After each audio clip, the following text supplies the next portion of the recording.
Lux presents Hollywood. The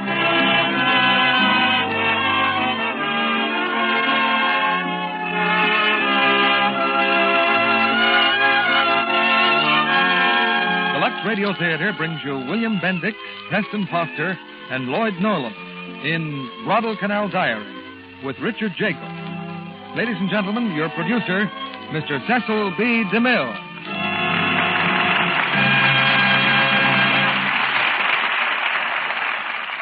Greetings from Hollywood, ladies and gentlemen. 50 years from today, an old man slowly walks down Main Street. All his life, he's been justly proud that he was one of the famous few. And as he walks, his neighbors point him out to the stranger in town. That man was at Guadalcanal, they say. And perhaps they add, I wonder what it was really like. Right now, that old man of the future is a youngster, with a confident set to his shoulders and a hint of a swagger in his walk. And rightly so, because he is a United States Marine. A Marine who helped to turn the great retreat in the Pacific into a great attack. A Marine who made American history. But behind the confident shoulders and the slight swagger lingers the memory of other Marines who rest forever in the green jungles of Guadalcanal. The war correspondent, Richard Tregaskis, wrote the story in Guadalcanal just as he saw it happen. From that book, 20th Century Fox made one of the really great motion pictures of the war. And tonight we bring it to you with the same stars you saw on the screen. Preston Foster, William Bendix, and Lloyd Nolan. They happen to be three of Hollywood's busiest citizens. Lloyd Nolan is just back from a Bond tour.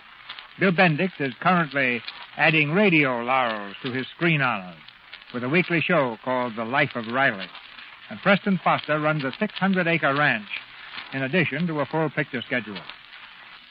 Most of us have seen pictures of Guadalcanal in the newspapers and magazines. Pictures of the wreckage of war in the midst of choking jungle, with perhaps here and there a lonely coconut palm still standing above the debris.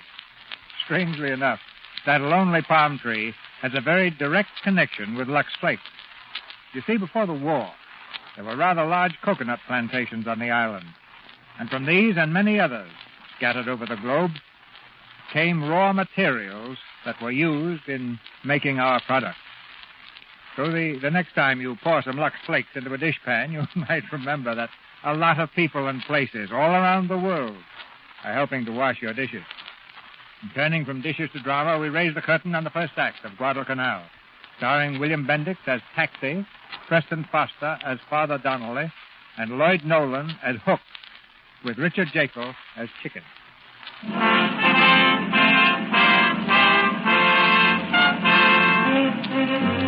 They were all in school a dozen or so years ago. They were taught geography from books and maps, and many forgot the lesson. Now they are Marines. Again they're learning geography, but it is taught with fire and blood and steel, and this time no one will ever forget. Let's suppose it's February 1942 instead of 44. Only 2 years ago. And suppose someone asked the question, what is Guadalcanal? Now, the answers would run something like this. Huh? Guadalcanal? Never heard of that place. How about you? Oh, sure, Guadalcanal. That's in South America. They send us bananas. That man next to you, do you know? Yeah, it's a canal, like in Panama in the Suez Canal. I think it's in Spain. And you, Mr. DeMille, in February 1942, how would you have answered the question? Well, the chances are I'd have run blushing to the nearest encyclopedia. Yes, few people knew much about Guadalcanal. Among those few were these officers in the Marines. Guadalcanal, one of the Solomon Islands lying in the South Pacific. About 6,000 miles from the United States, 3,340 miles from Japan, 1,100 miles northeast of Australia. It's adjacent to several other islands, Cabo, Bougainville, Tulagi. Guadalcanal itself is 90 miles long, 30 miles wide, mountainous and heavily forested. On it are a few copra or coconut plantations. Guadalcanal recently has assumed tremendous strategic importance following its occupation by Japanese troops, who are now using it as a base of supplies and the site of an airfield. This island must be taken from the enemy at any cost, and at the earliest possible moment.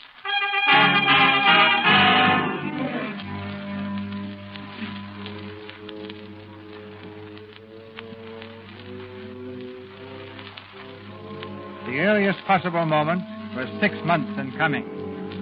Then, in August 1942, 3 transports loaded with Marines plow through the placid waters of the South Pacific. On one of the ships is a chaplain. His name is... Donnelly. William Donnelly. Yes, I'm a chaplain. I'm not a fighter. I carry no weapons. But there's a place for me in this war. I'll find it sooner or later and then do what I can. They'll need help. No one knows where these ships are going, not even the colonel. But it's very pleasant in the beautiful white sunshine of the signal bridge. We watch the blue sea slip by. Colonel Grayson and the other officers, like Captain Davis and Captain Cross, are relaxing, as contented as if they were on their front porches back home. What a way to travel to war, Colonel. Yeah, just wish we had the funnies. I'd sure like to know if Mammy Yoakum ever got the termites out of the turnip patch. The enlisted men are below, on the port deck. As usual, the favorite occupation is shooting the breeze, exchanging scuttlebutt. Boy, I'd sure like to be back home right now, sailing me a boat on Chesapeake Bay. If I was home, I wouldn't be on no boat. Ebbets Field, that's for me. Watching them beautiful bums. Yeah, bums is right. Just leading the league, Sergeant Malone, just leading the league. Oh, sure, that league. You got any dough that says the Yanks will take the bums in the series? Look, Taxi, the Dodgers ain't even in the World Series yet. And what good is dough gonna do you where you're going? How do you know where we're going? Pipe down. Besides, I don't care if I never see any more dough again in my life. Of course, you guys know I'm talking about Confederate, though. Hey, yeah, chicken. Ain't that guy over there a war correspondent or something? Yeah, that's him. Hey, you. Hiya, Leatherneck. How's about putting my name in the paper? The funny paper. Sure, son. What name is it? Johnny Anderson. You can call him chicken on account of he's just sprouting his pin feathers. Boy, will a certain party I know get a kick out of that. Oh, you and that certain party No, again. chicken, you know your mother don't let you go out with dames yet. Yeah, well, listen, you guys. Me and this certain party is... Look, pipe down, will you? Pipe down.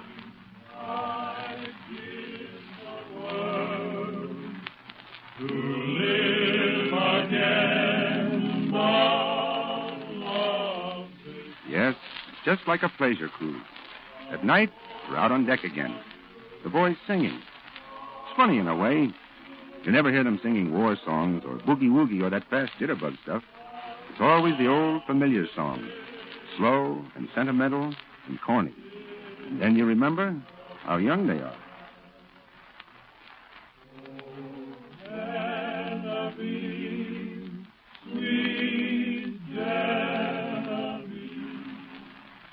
Dear Mom, we are still somewhere on the Pacific Ocean, and I do not know, Mom. Right into that baby of yours again, chicken? Oh, sure, why not? Some doll, huh? Yeah, she's a real hunk of woman, and she don't give me no arguments either. She don't, huh? I knew a dame like that once, but so did a lot of other guys. Well, see you later, chicken. I'm going back on deck. See you, Tack. Hey, Tack. Yeah? Hot, ain't it? Yeah. How would you guys like a nice tall glass of ice-cold beer? Beer. Strictly a middle-class beverage. The last time I was home in Brooklyn, we was having cocktails. My old lady brought them in. I take one taste, and boy, what a kick. You know what she did, my old lady? No, what? She took them out and put in another slug of gin. What a sweet old lady. Yeah, well, time to turn in, guys. Yeah. Good night, Hook. Taxi. Okay, boys, come on. Better knock off Skylock and hit the sack. Lights out, 10 minutes. See you below, Sarge. Yeah, after I get these kids to bed. Okay, good night, Huck. Say, do you know yet what we're up to? Oh, it's the same old thing, Seuss. Maneuvers. Go on, now turn in. Maneuvers? I'm getting pretty tired of this whole business. Yeah, well, one of these days you're going to run into the real thing. The sooner the better. Good night, Huck. Good night, partner.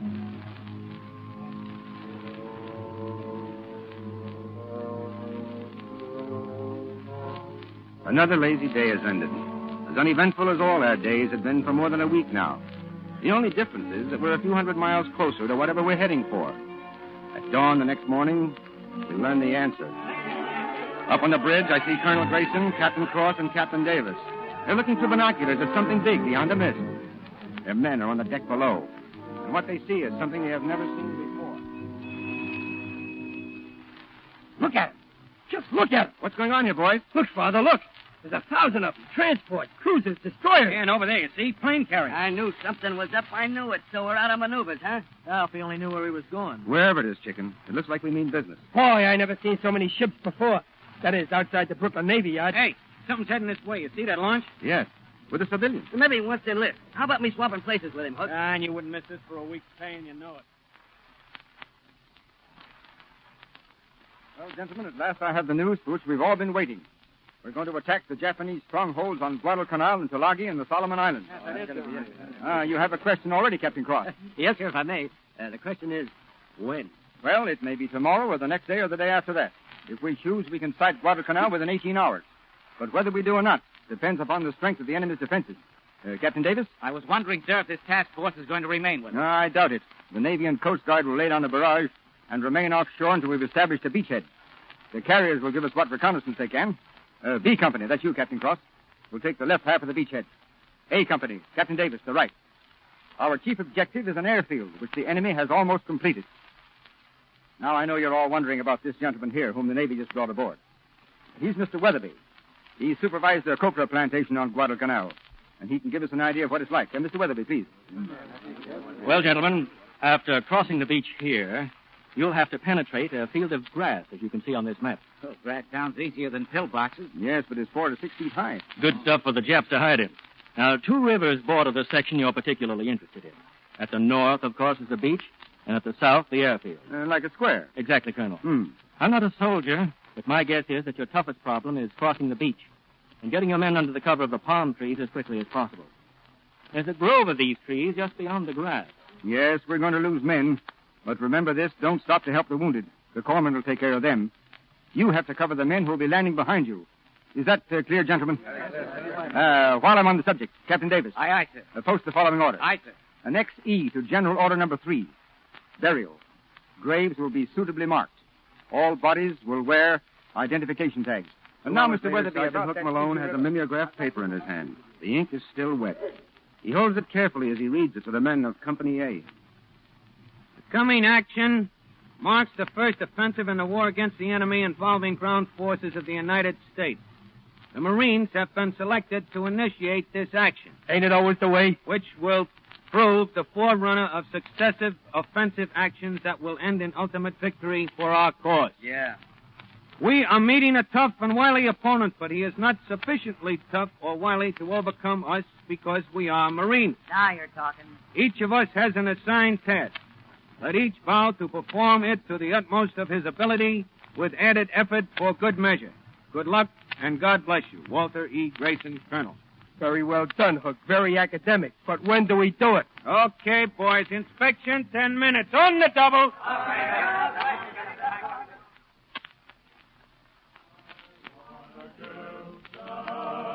Like the girl that married dear old dad. Oh, Chick. Looks like it won't be long now, huh? Looks that way, Taxi. Hey, what time is it? Back home, anyway. Let me see. How many hours difference is it? Well, there's 19 between here and San Francisco, and there's 3 more between there and home. But I can never tell which way it is. Me too.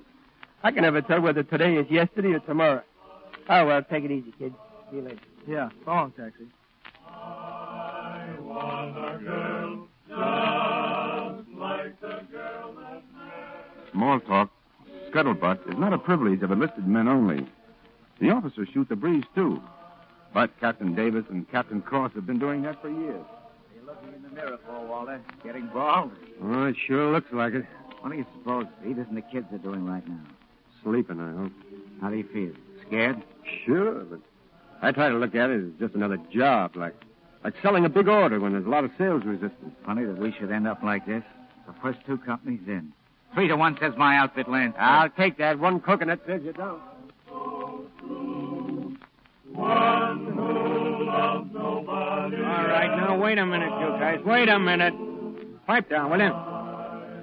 Now, most of you have never had any experience in the jungle before, but the Japs have. Plenty. So let me give you some advice. Keep your mouth shut. Stop yelling your heads off. We can beat them at their own game of silence if we try, but... Well, you know how Marines are. Some dope will yell, "Hey, Mac, is that C Company over there?" Yeah, well, it ain't funny. Keep an eye out for snipers all the time. You see a bunch of bananas and a coconut tree, shoot them down. Makes sense, don't it? You're a very profound guy, Hook. Now, look. Hey, wait a minute. What's that you got? A blackjack? That thing ain't no government issue. No.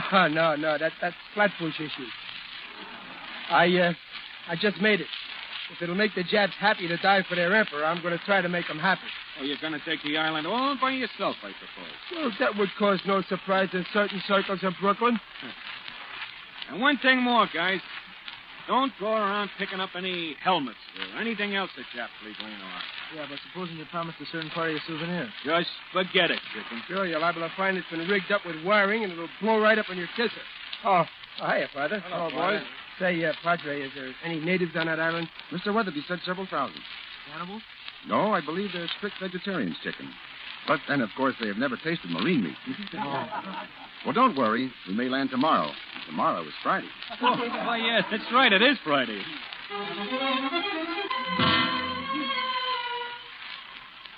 Friday, the 7th of August. It's here. The day of landing. Now on the decks, there is smell of oil and steel. Every weapon has been cleaned and checked a dozen times. Bowler knives and bayonets. So sharp that they sing when your thumb touches the blade. The talk and the laughter are gone now. Hearts are pounding, nerves jumping. Perhaps because what's happening is so unbelievable. Like a dream. Here and there a man wets his lips. Breathes a little harder, eyes strained. Waiting for a sight of that high, irregular mass lying beyond the sheen of water. Guadalcanal. Well, there she is. We must have passed the Jap batteries by now, Colonel. Either it's a trick or they're awful dumb. Well, anyhow, Colonel, if it works out, it'll make a swell story for me to write about. Let's not think of it any other way. It's got to work out.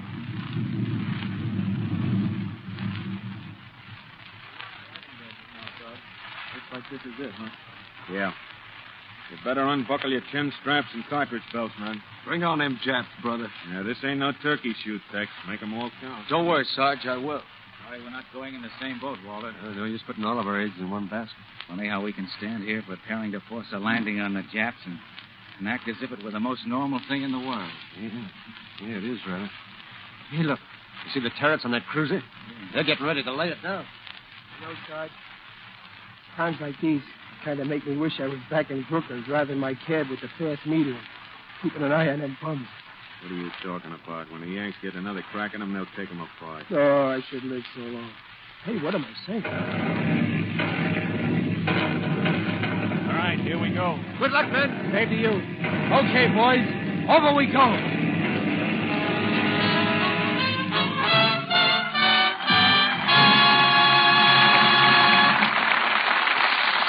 Now, before Mr. DeMille presents Lloyd Nolan, Preston Foster, William Bendix, and Richard Jaeckel in Act 2 of Guadalcanal Diary, here's our fashion reporter, Libby Collins, to tell us about a style show that has a Treasury Department agent as its star. She's Linwood Relaine Gisclair, the maid of cotton for 1944. And she's selling war bonds in over 40 cities. And in her spare time, modeling her all-cotton wardrobe. The clothes are all ones you can make yourself in easy-to-follow patterns. And all the fabrics are luxable cotton. So you can put what you save on cost and on upkeep into war bonds. An excellent idea, Libby. Won't you tell us more about Miss Gisclair? Well, she's a tall, dark Louisiana co-ed, and she was selected maid of cotton from contestants representing all the southern cotton-growing states. She's touring the country showing women how practical and pretty an all-cotton wardrobe can be. So watch your local newspapers to see when she'll be in your town. Is everything she wears made of cotton? Mm-hmm. Dresses, stockings, undies, even shoes. There are slacks, play clothes, suits, lovely feminine afternoon frocks, evening dresses, too, all made of cotton and all luxable. The fabrics were all tested by the Lux Laboratories and will still be bright and new-looking months later if you always wash them with gentle Lux slate. Yes, Libby, nice cottons are really fine fabrics. They deserve the same gentle Lux care you give rayons to keep them lovely longer. Harsh soaps, too hot water, and cake soap rubbing can make them look drab and old before their time. Always use lukewarm water and mild Lux flakes. Then you can be sure your pretty cottons will lead a long, long life. Listen while we sum it up for you in both words and music. Cottons lead a long life when they lead a Lux life. Now, our producer, Mr. DeMille. Act 2 of Guadalcanal Diary. Starring William Bendix as Taxi, Lloyd Nolan as Hook, Preston Foster as Father Donnelly, and Richard Jaeckel as Chicken.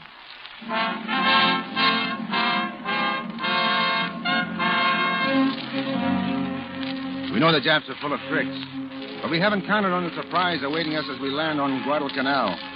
Everything points toward a bloody battle on the beach, but nothing happens.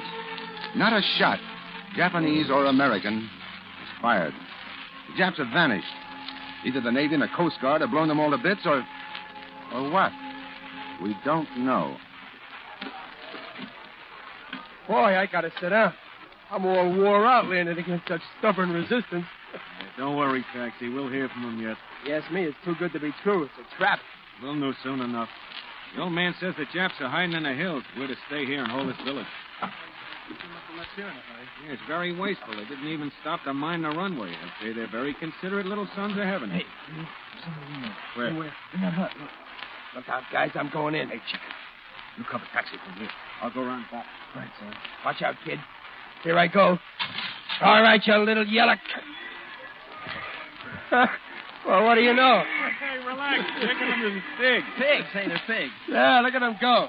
I'm sorry I called you a nasty name, pig. Hey, give me a cigarette, will you? Yeah, sure.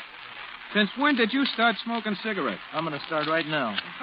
What's this? They got a warehouse full of Jap beer and caviar. Yeah, fish eggs. I had some. They taste pretty good. Maybe the Japs poison it. If nothing happens to you, Butch, let me know. Gangway! Hello, hey, Padre, where did you get the bicycle? Now, don't crowd me, boys. There's plenty more where this came from. Boy, that's a honey. There must be a couple of hundred Jap trucks over there. Radios, guns, everything. Well, Padre, I guess we really caught them with their kimonos down, huh? Well, if you want to be elegant, Taxi, that's one way of putting it. But from the reports we're getting from Tulagi, things over there aren't going so well. Get behind those trees, guys. On the double. Hey, Taxi. Yeah? This is it, huh?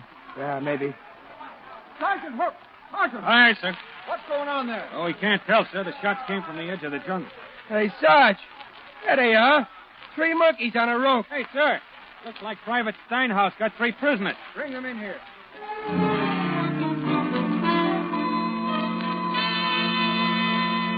Hey, Taxi, they're pretty small guys, huh? Yeah, they don't smell so good either. Hey, Snow White, where's the rest of the 7 dwarfs? That ain't no use, guys. They don't speak English. That's Hart, that's Schaffner, and Marks.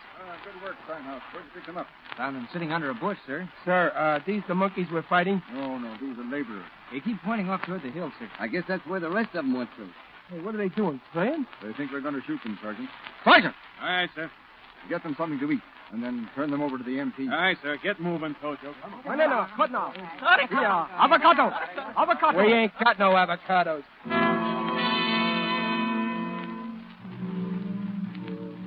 You don't have to wait long to learn what tropical weather is like. The sky suddenly blackened. We're drenched in a steaming cloudburst. The rain comes down in torrents. And through it sloughs the steady plop, plop, plop of the sentry's feet. And then it comes. A solitary shot. And one of the sentries sighs and crumples silently into the black mud. He is dead. Holman! Forget it. Too late. Is he dead? Yes, he's dead. May God have mercy on his soul. Next eve is General Order Number 3. Burial. Graves will be suitably marked. All bodies will wear identification tags.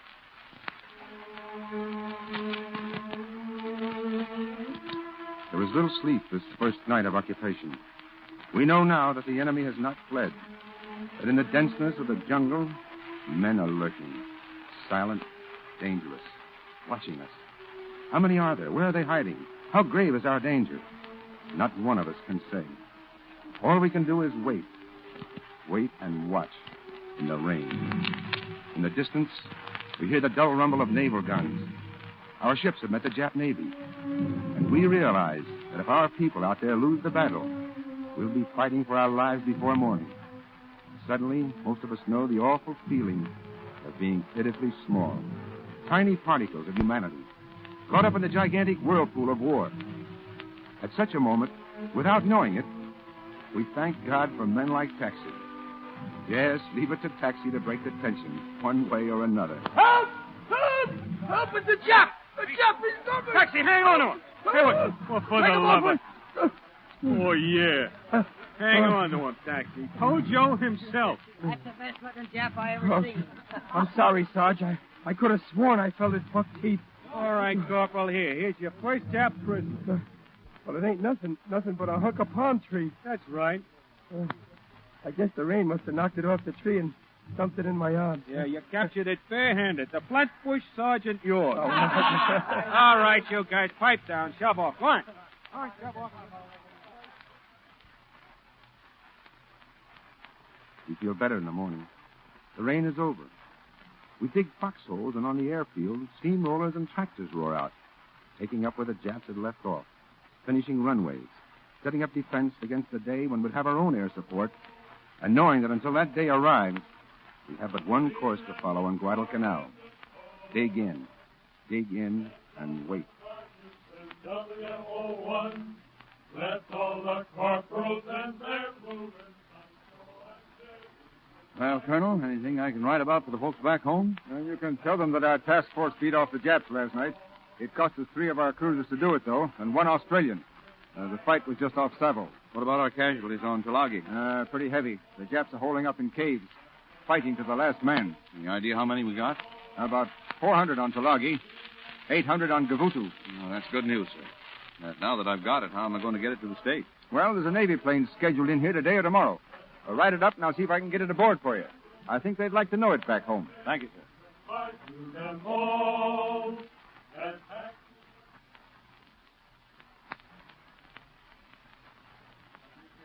Yeah. Hey, how's about lending that razor when we get through? What do you want a razor for? Oh, I must have lost mine coming ashore.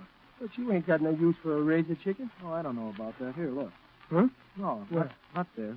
Down here. You see? Under the chin. Under the chin? Yeah.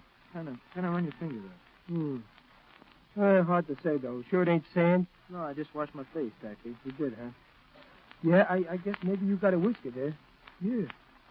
Yeah, you can see it now with the naked eye. Yeah, that's what I said. You want I should lather you up and take her off? No, I just assume you loan me the razor. The chicken's got feathers. What do you know? Hey, it's kind of cute, ain't it? Oh, there's the Padre. I got to tell him. Hey, Father. Yes, Taxi? Chicken's turning his whiskers loose. Look. Hey, that's right. Congratulations, Chicken. Boy, there's a certain party I'd like to know. No, I guess it'd be kind of silly to tell her. I imagine she's assumed as much all along, Chicken. Look, I just found something, too. Limes. They're limes, huh? Yes. Hey, Hook, come on over here. Chicken's got whiskers and the Padre's got limes. Oh, yeah? Now, if we only had some gin and ice, fizz water, a couple of maraschino cherries, I'd pick to Tom Collins. We could drink the chicken's bit. Excuse me, partner. I'm just thinking out loud, you know. Well, that's all right, Sergeant. You furnish the other ingredients, and I'll supply the limes. Here we go again. It's the dirt, you guys. Condition red. Condition red. Get into those foxholes, man. Get into the foxholes.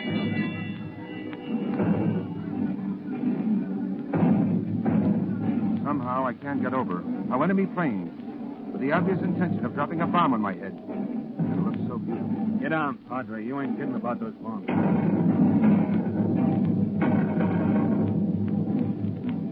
Hey, chicken. He's hit. Me? Hey, shit, look at the blood. Hey, guys, I'm wounded. Let me see. You okay, Chick? Just a concussion. You're in the burrow so deep, kid. Cushion yourself on your elbows. Yeah. Hey, look, they're dropping something out of the plane. Parachutes. They're bailing out troops. Those ain't men, Sarge. They're baskets. Yeah, baskets. Supplies, probably for the men in the jungle. Yeah, most of them are going to land right here, though. Come on, guys. Let's take a look. Good ammunition. Hey, look, a box of candy. They need candy like the Dodgers need a fourth umpire. Wait a minute. Look, papers. Look like messages. Yeah, they're full of good writing. I wonder what it says. We'll soon find out. Hey, Manuel. Yes, buddy. Yes, buddy. We have a Jap letter for you. Oh, that's me, all right. Me speak Japanese almost good as speak English. That's what I'm afraid of. Here, it was in this basket, Manuel. Let me see this. Oh, if they hear the enemy before your eyes is collapsing, they mean us. Hey, Sarge. No. Look, I'm collapsing. Shut up. Go on, Manuel. Be assured of help from Imperial Heaven. By no means run away from your position. The enemy has suffered enormous losses. All transports have been sunk and their choicest troops annihilated. It's funny, I never thought of it. Maybe we're dead and we don't know it. How about that, Padre? Well, if we are, at least it's not Imperial Heaven. Sergeant Malone. Aye, sir. Find Captain Davis. Ask him to come here. Oh, he's got a touch of cat fever, Colonel. They just took him to the sick bay. Captain Foster. Right away. Aye, sir.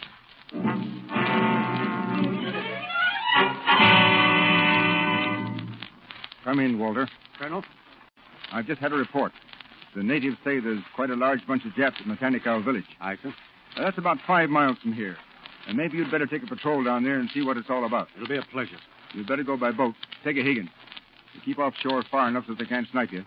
And then come in where and when you can. Oh, you might take Sergeant Malone with you. Aye, sir. Maybe the report is true, maybe it isn't. Be careful, Walter. Don't take any unnecessary chances.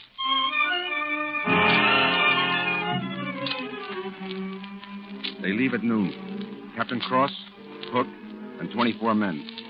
6 hours later, about dusk, Taxi and the boys return to the beach to watch for them. It is almost dark when they see something offshore. Tell you it ain't a log. It's moving. See?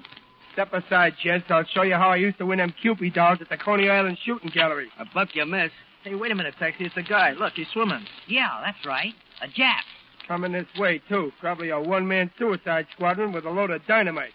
Gonna sneak in soon as it's dark. If it's a Jap, where'd he come from? Some of these gooks is pretty good swimmers, kid. Maybe he come down the coast where Hook and them went. Taxi, it is Hook. Put down that gun. Trying to run out on that bet, huh? You're nuts. Look, Taxi, it's Hook. Hook! Sarge! Sarge! I might have shot him.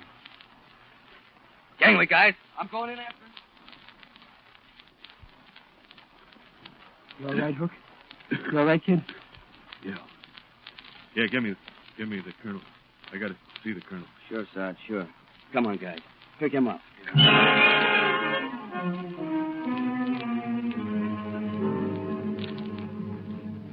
Go on, Sergeant. After you dug in on the beach, then what? Well, they started closing in, sir, one by one. We got it. Captain Cross asked for volunteers to bring back word to you. So McDonald went. He got about 50 yards. And then Alvetti, Blandick, Zamansky, all killed. They kept coming closer and closer. Grenades, machine guns. We got lots of them, sir, but after a while, when I looked around, I find out I was the only one left. They were all dead. Captain Cross and 24 men, dead. I figured it was no use, so I made a run for the ocean. That ain't quite true, sir. The ocean was right there. The tide had come in, and some of the bodies that... Keep talking, Sergeant. Hey, aye, sir. Anyway, I started swimming. I kept underwater as much as I could, and I managed to get back here. But I ain't staying here, sir. I'm going back. I'm going to go back there. Easy, Hook. Now, take it easy. Take it easy. I could see them. They come out of the jungle and ran their bayonets into them. They were dead, and they ran their bayonets into them. Yeah. We got to go back there, sir. We got to go back. Yes. We're going back to Matanikau. This time we'll go in force. And not just to take a look around, Malone.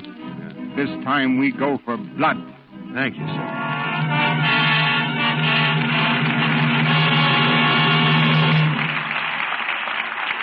We pause now for station identification. This is CBS, the Columbia Broadcasting System.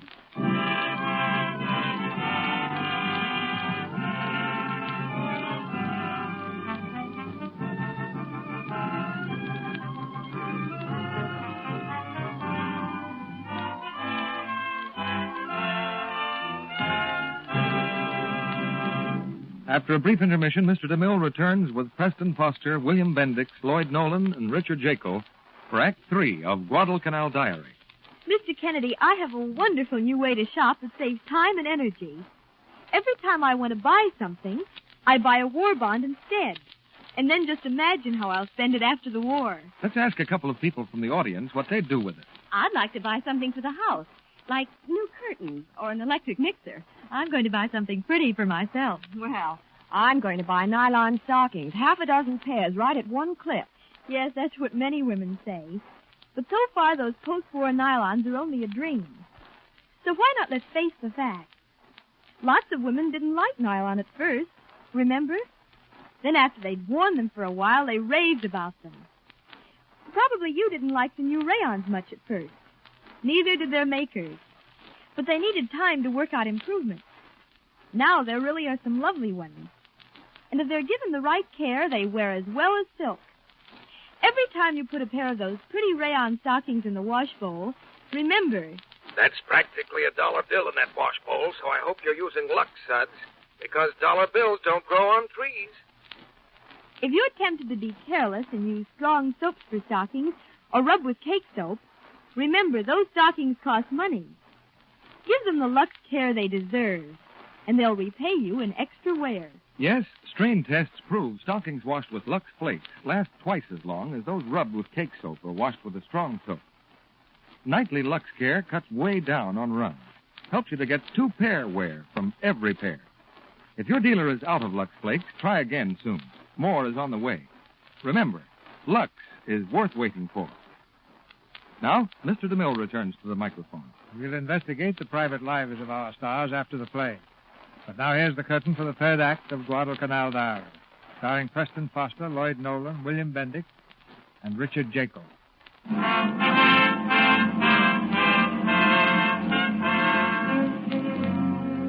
We're going back to Matanicow, and this time for blood. Men are going, and boys. Going into battle for the first time in their lives. Boys just out of high school. Grocery clerks, truck drivers, insurance salesmen. Filled with the memories of tricks and ambush and slaughter. The memories of dead friends. It'll be another hour before we reach Matanicow. We slip through the jungle, a few at a time. Yeah? This is it, huh? Yeah, we're getting closer, chicken. How do you feel about killing people? Kill'll be killed, ain't it? Besides, those Japs ain't people. Yeah, but I mean the first time you got one of them. Yeah, it was kind of rugged, I guess. It's just a matter of repetition. Quit thinking about it, you'll go crazy. Yeah, but I wonder what it's going to be like.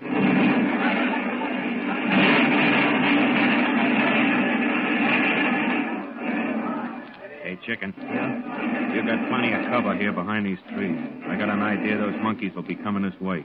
You can pick them off from here like fish in a barrel. Look, where are you going? I'm going to see how Taxi's making out with the mortar. I'll be back. Just keep your head down, kid. Look, there's one over there in the clearing. He's dead.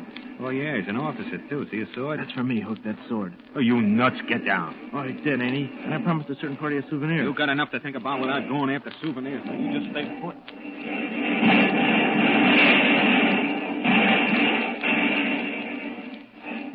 Yeah, nice work, guys. Keep laying it down there, Taxi. I'll be running for the woods any minute, Sarge. If there's any of them left to run. Any sign of snipers? Not yet. There ain't. Texas watching for them over. Hey. You better watch closer than that. You heard, Taxi? Would you look at that? Right through my helmet. Look, Hook, it ain't possible. Put it back on you. We'll get back to the mortar. Big enough to drive me cab through. Hey, Texas. What I see? Yeah. Up on the coconut tree. Watch. What do you think you are, Gary Cooper or Roy Rogers? Well, they're pretty good, too. This'll put him out. This'll put him out. Gobble, gobble, gobble, gobble, gobble! Hook, you see? He's sticking out his greasy kisser. Watch. Scratch one squint-eyed chap. Hey, it's okay, Tex. That was for Captain Cross. Like a 24 to go. Hey, Taxi. Yeah. I'm going back over the ridge. Join us up there when you're through.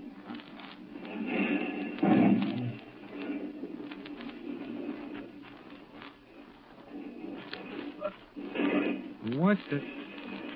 Look. Hey, Chicken, where are you? All right. Chicken, you crazy kid. I tried to get the sword. I thought he was... Yeah, I know. Now, take it easy. I killed him, but he shot me first. Look, am I going to die? No, you'll be all right. I promised a certain party. I got to get you out of here. Hey, you think you can walk? Yeah, I guess so. Okay. Come on now. Up. That's it. Put your weight on me. The sword. I'll come back later and get it for you. Thanks. We'll get you a couple of Japs to put on it, too. What time is it? Will you say your breath? I mean back home. I never figured this was going to happen to me. What time is it, Hook? What? Chicken.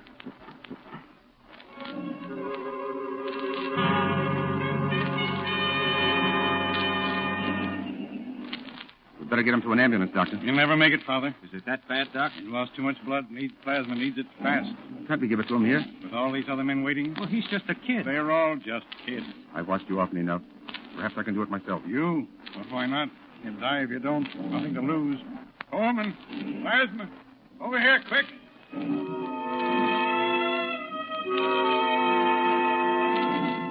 Hook.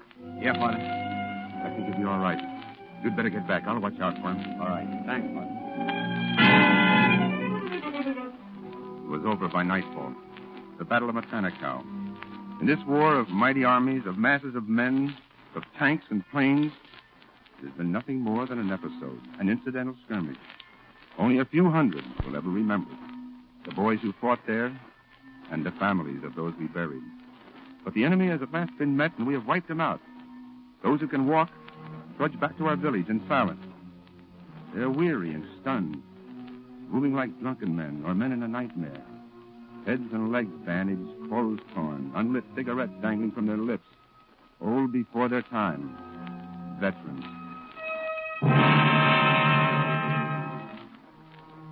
We rest at the village. We sleep. And then in the morning, as if from heaven itself, comes the one thing that can best snap us out of it. Mail. Mail from that distant, hazy spot, filled of hopes and dreams. Home. Mail! Yahoo! Mail! Come and get it! Come and get it! Dubois here! Here, give it to me. Alvarez! Yo! Malone! That's me! Smells delicious. Come here, give me that. That's mine. Here, Captain Cross! Oh, I'll take it, Corporal. Yes, sir. There's 2 more forms, Captain David. Yeah. Come on, Tex. What about me? Aloysius T. Potts. Take it easy, Flatbush. We'll get around to you. McElvoy! McElvoy! Hey, where's McElvoy? That's you. Huh? Oh, yeah, me. Bassett! Kalinsky! Faber! Henderson! Hey, fellas, I'm a mother. Look, her name's Geraldine. She's 3 months old. Hey, did you hear that? I'm a mother, fellas. 3 months old. He got up a little soon, didn't he? Yeah. Who'd you hear from, Taxi? Me? From the Flatbush Athletic Club. It says, are you keeping fit these difficult days? You owe it to yourself to exercise regularly so that you will keep your body in the pinker condition. You think we've been neglecting our health out here? Yeah, I think I'll join up. Come on, Hook, let's go over and see the chicken. I told Tex I'd bring it with me.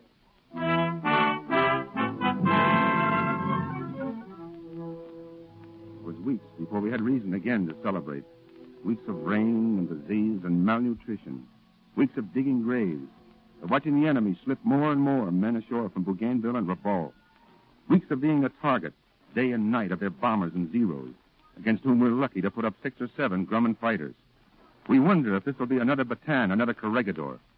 And then they come. Reinforcements. They're finally here.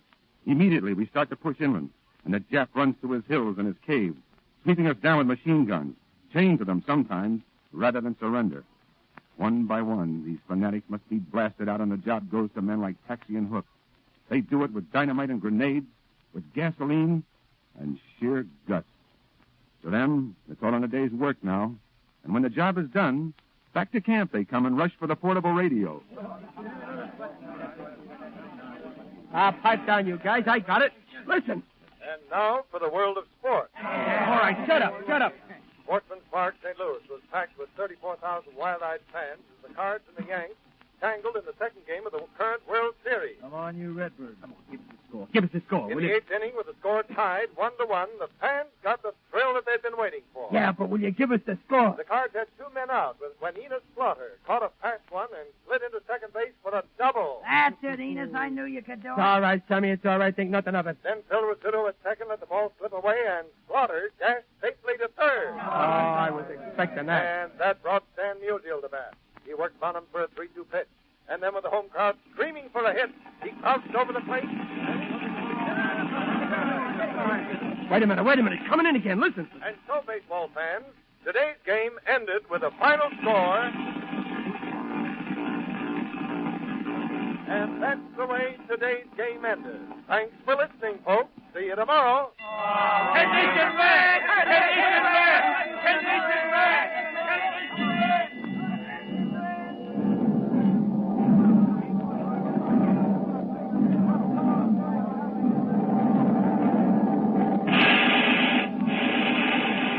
The worst one yet. They're throwing everything at us but the kitchen stove.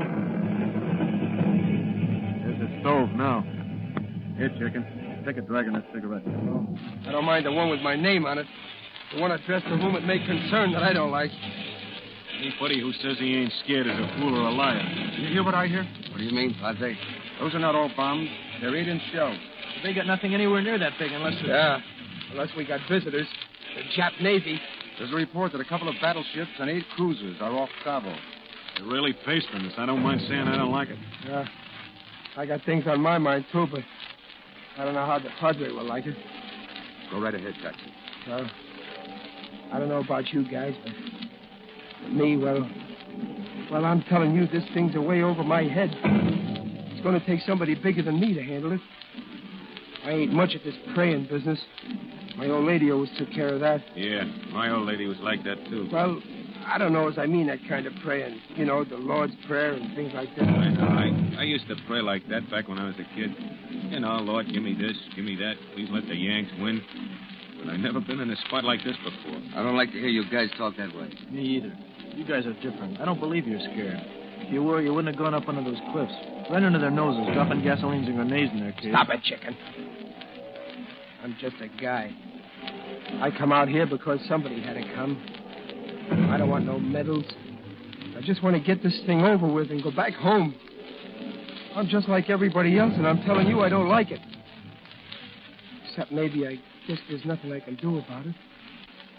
I guess it's up to God. And I'm not kidding when I say I hope he knows just how I feel. I'm not going to say I'm sorry for everything I've done in my life. Maybe I am, and maybe I'm not. The only thing I know is I didn't ask to get in this spot. And if we get it, and it sure looks that way now, well, then I only hope he figures we've done the best we could and lets it go at that.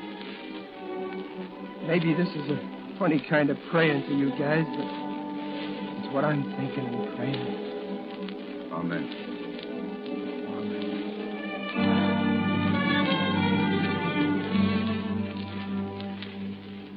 You feel sick at your stomach.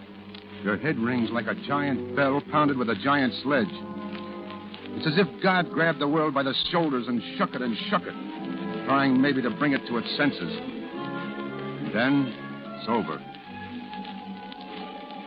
You're not certain, because you still hear it on your head. The earth doesn't leap up at you anymore, and the shells have stopped screaming, but the planes are still there. Dozens and dozens of planes. Hook stands up. A funny look in his face. He starts to leave, and you grab at him, but he shakes you off and runs outside. Hey, look, those are Japs. They're ours. Those are our planes. Our planes. Thank God. At last. Morning, Captain Davis. Hello, Taxi. Hard to believe, isn't it? Yes, sir. Men, planes, food, hot food. I almost feel good. Captain. Yeah? What's up, sir? We ain't getting all this for nothing. I figure when we get hot chow, it means it's time for us Marines to push on somewhere else. Your guess is as good as mine, Taxi. I'll know later today. There are 10,000 Japs on Guadalcanal. They have good equipment. The jungles and rivers are all in their favor. We've done very well at Matanikau, Sonaro, and Bloody Ridge, but we've got to take over this entire island. It means an all-out effort, and I can think of no better date to begin it than tomorrow, November the 10th, the 167th anniversary of the Marine Corps.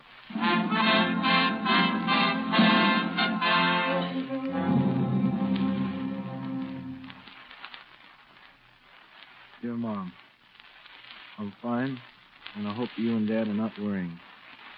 It's funny you writing to me how you went to the blood bank, because a few weeks ago, they gave me some of that plasma when I got hit a little. Maybe it was your blood. That would be funny, wouldn't it? Everything here is okay. No kidding. Maybe I'll get home soon. I bet you never expected to hear from me again, but I fooled you. Because when a gentleman like I tells a lady like you something, that's something.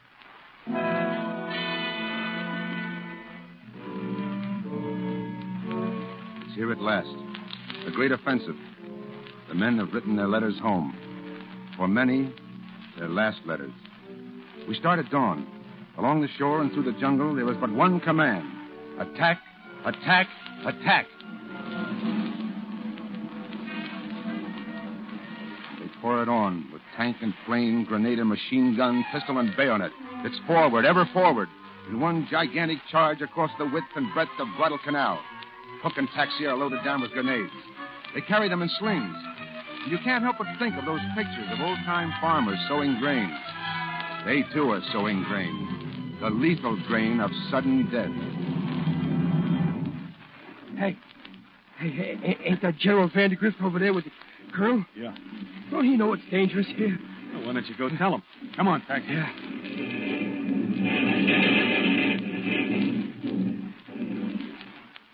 There is Seuss, born in some tiny Mexican village.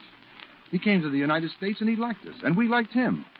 And now he is behind 5 feet of bayonet and rifle, fighting for us, like some dark-skinned demon. Ahead of him, a Jap is fleeing for cover. He has dropped a knife. Hey, Jap, you forgot something.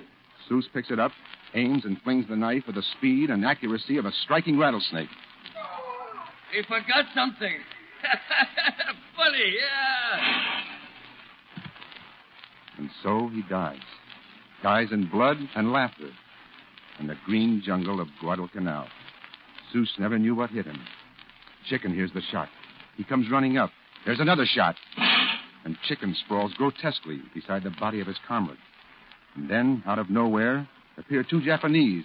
With their rifle butts, they prod the motionless bodies. Banzai, honor to Emperor. And back to nowhere, they disappear again. But not quickly enough. Chicken is on his feet and his rifle at his shoulder. And 2 quick shots make 2 dead Japs. That's one you taught me, Joe. Chicken has remembered a Jap officer and a shining sword for a certain party. And on it goes, an avenging army, yard by yard, mile by mile, drunk with righteous hate and fury, until at length this island is cleansed of its plague. Those few Japs who are still alive dash headlong to the sea, and the waters of the Pacific rise and ring down on infamy a green and foamy curtain.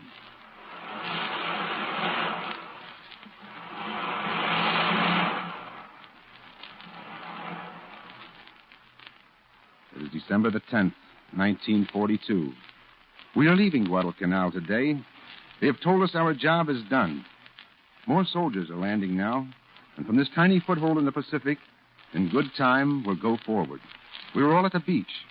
Offshore, we see the ships that brought them here and will carry us away. Okay, you guys stay put. We'll be going aboard in a few minutes. Hey, taxi, look at him. Whiskers all over. Look at him. Hey, I thought you guys here'd be fighting in foxholes. This joint looks great. Give it time, Bud. The beauty will wear off. Hey, Sarge, what's it like out here? Oh, it's not too bad, soldiers. Pretty rugged. Come on, guys. See you in Tokyo. Okay, we'll be there waiting for you. And then Colonel Grayson says he has something to read to us. From Admiral W.F. Halsey, commander of the South Pacific Force of the United States Pacific Fleet. Never throughout the long and brilliant history of the Marine Corps have your deeds and sacrifices been surpassed. Your shining courage has surmounted every hardship and conquered a vile and treacherous enemy. By your zeal and accomplishments, you have added a new verse to the Marine hymn, set the pattern for our inevitable victory, and tower as an inspiration for every American on every front. Today, as never before, we, the Navy, are justly proud of you. In deep appreciation for a job superbly done, and knowing that you will win again and again unto victory, we say, God bless you all. Yes, God bless you all.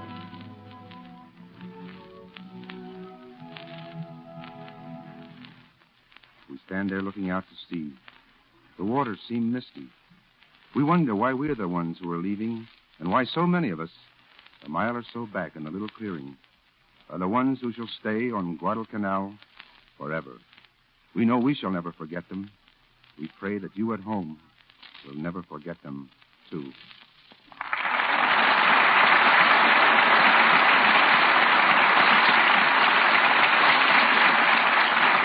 So the curtain falls on one of the most stirring real-life dramas of our time. In just a moment, Mr. DeMille will return with our stars for a curtain call. Have you ever noticed how music can be used to express a mood, to picture a situation? Take 2 women, both doing the daily job of washing dishes. Here's how Mrs. Jones feels about it.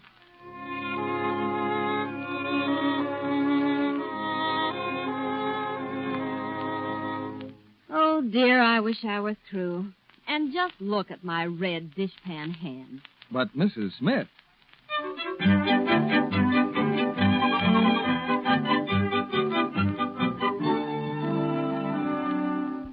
Oh, they're all done. In plenty of time for our first ink class.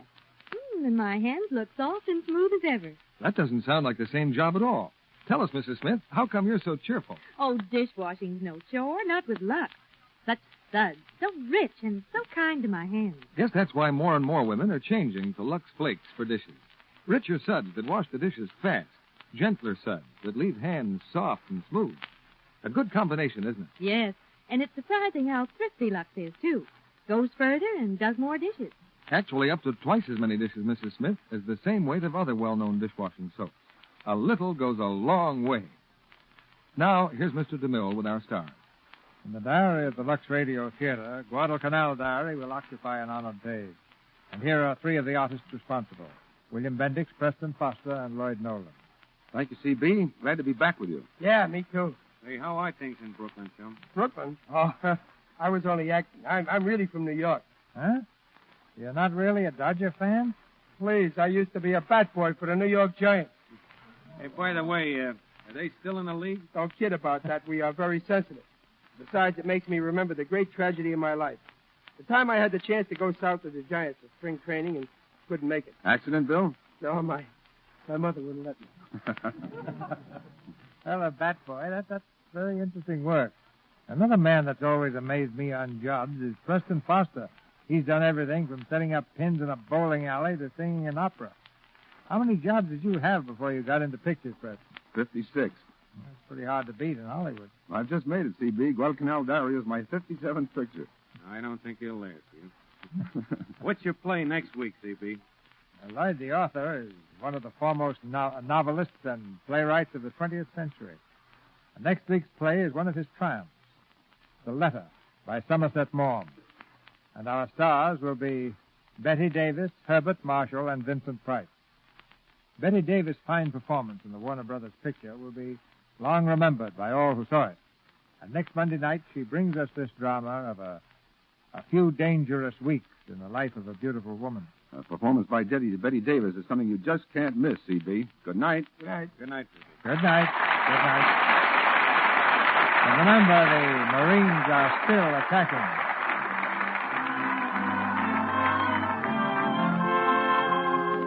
Our sponsors, the makers of Lux Flakes, join me in inviting you to be with us again next Monday night when the Lux Radio Theater presents Betty Davis, Herbert Marshall, and Vincent Price in The Letter. This is Cecil B. DeMille saying good night to you from Hollywood.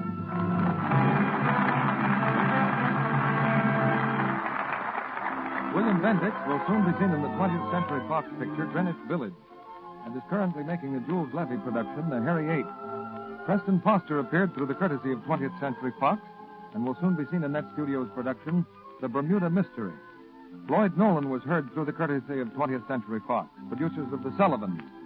And Richard Jaeckel is currently making Wing and the Prayer, also at 20th Century Fox. Heard in tonight's play were Ed Emerson as Davis, John McIntyre as correspondent, Paul Zaremba as Seuss, and Tom Holland, Eddie Marr, Howard McNear, Herbert Rawlinson, Ken Hodge, Bob Young, Charles Steele, Charlie Lung, Norman Field, Gary Breckner. This program is broadcast to our fighting forces overseas through cooperation with the Armed Forces Radio Service. Our music was directed by Lewis Seiler.